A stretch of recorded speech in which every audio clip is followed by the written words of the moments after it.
our whole beef industry, at least 52% of it, that the exports go to Britain, we're completely at the behest of the goodwill of the Tories, if you like, depending on the deal. And that on top of what's happening at the moment in terms of beef prices is absolutely enormous.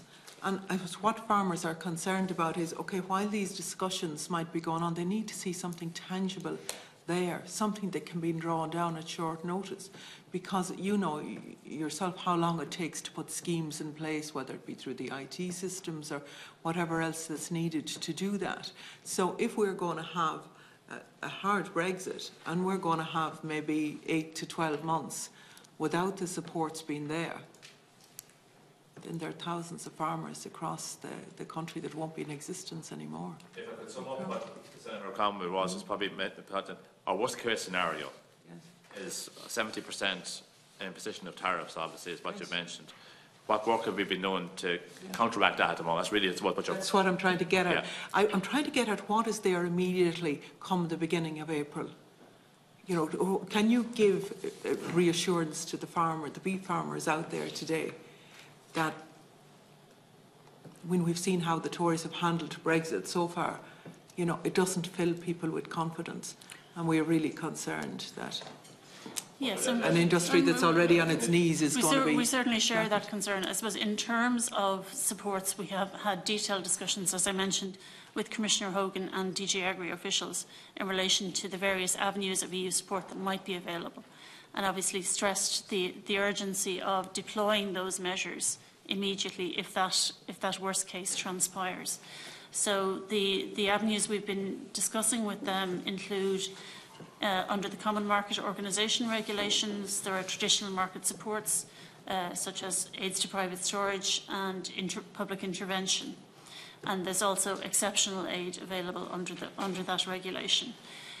So in relation to beef in particular, we have made the point, and the Minister has made this point very strongly, that those traditional market supports are not adequate to support beef prices because the intervention rate is set at a very low level, which would not be impactful in terms of the crisis that we would face.